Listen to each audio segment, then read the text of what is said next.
boy taken hostage last week. Authorities say a man grabbed the boy off his school bus last Tuesday after he shot and killed the driver.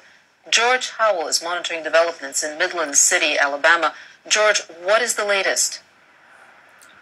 Relitza, we learned from investigators here within the last 24 hours exactly how they say Mr. Dykes is treating, how he is, as they say, taking care of this 5-year-old boy. First of all, we know that in that bunker it can get very cold, about a constant 50 degrees in that bunker. So we learned, first of all, that he has an electric heater and blankets. He's using those, especially at night when it gets cold. But also, investigators are still able to get the medications to this young boy. He suffers from Asperger's syndrome and ADHD, so that is very key.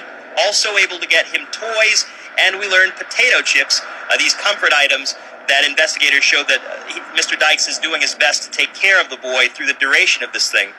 We also learned from the sheriff, this was interesting, Relisa, especially when he said he wanted to thank Mr. Dykes for, quote, taking care of our boy. It seemed to be a direct appeal to Jim Dykes. It raises the question, does he have a television? Does he have a radio? Is he able to hear these messages? These are questions we're all asking as we wait to see this thing play out, Relisa. George, what can you tell us about the memorial service for the bus driver who was killed? Certainly, that memorial service happening right now for Charles Poland. And I can tell you hundreds of people have come together for this. There was a convoy of buses outside the building. Even the military stood in honor outside as people filed into the building.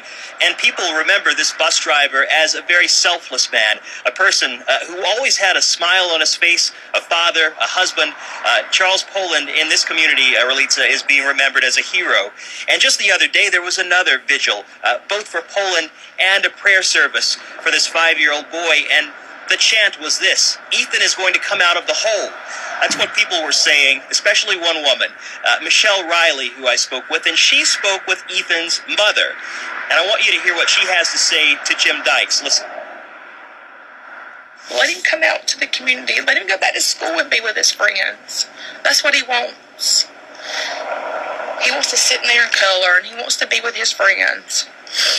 And I just hope that he just has a change of heart. And he just, like I said, it's going to be that split-second decision that he just is going to change the whole situation. And Relitza, here we are, day 6. And all eyes are on what's happening back here behind me. Everyone hopeful that this resolves peacefully, quickly, but this community, hour by hour, there's so much uncertainty, not knowing, what's happening, until we see Ethan come out of that bunker. George, do we know why the little boy was taken hostage? It's still unclear, and here's the thing, we're getting so little information from investigators, it's hard for us to even begin to understand the motive behind this thing. However, we're hearing a lot of things from neighbors, from people here in town. There are many different stories. So we're trying to be as clear as possible with trying to find out exactly what that motive might be from investigators. They're very tight-lipped about motive. They're tight-lipped about their operation. They're even tight-lipped. They're sensitive about the images, Relitza, that we show you. They want to make sure that they resolve this thing peacefully, that they have control of the situation. So we are waiting each time for them to tell us the latest. So we just continue to wait. All right, George, keep us updated. Thank you very much. Well, George also has been learning more about the underground shelter that was right behind him, where Jimmy Dykes is allegedly holding his 5-year-old hostage. And earlier, George spoke with one of Dykes' neighbors who has seen the bunker for himself. Jimmy Davis Jr. and his family have been neighbors to Jimmy Dykes since he moved to this area and bought property here more than a year and a half ago. And Davis says he's seen the bunker firsthand. He told me it's a storm shelter, and I've not seen it in about probably 8 to 9 months. Not sure what he's done to update it or anything.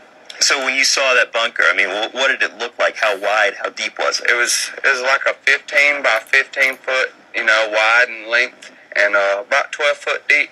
And it was lined with bricks, like the little red bricks. Davis says Dykes' travel trailer, where he lives, sits about 20 yards off the road on his property. Just behind the trailer is a massive steel shipping container that Davis says Dykes used as a shed. And behind that, slightly to the left, sits the underground square bunker. actually had cinder blocks going down as steps, and it was covered up with 2 sheets of plywood nailed together with hinges and stuff as a door to open to it. Davis saw the bunker early in its development. He says it had a tarp and sand over the top. He also noticed a PVC pipe buried in the ground that went from the bunker all the way to the front gate. Dykes told Davis that he put it in so that if he was in the bunker, he could hear people or cars approach the front gate. Did he ever give you any indication as to why he built this bunker? A storm shelter, that's what he told me. He said back when he lived, I forgot where he told me he used to live, but back where he lived there was a bunch of tornadoes and they would always hit close to his house, so he was preparing for it and wanted to make sure he had somewhere to get in. Davis says his relationship with Dykes quickly deteriorated, though. Just in December, he says Dykes fired a pistol at him and his family while they were in their pickup truck. The 2 men were due in court Wednesday, where Dykes was to face a charge of menacing. But since allegedly kidnapping a child and killing a man, Dykes is now in much deeper, hiding out underground. George Howell, Midland City, Alabama.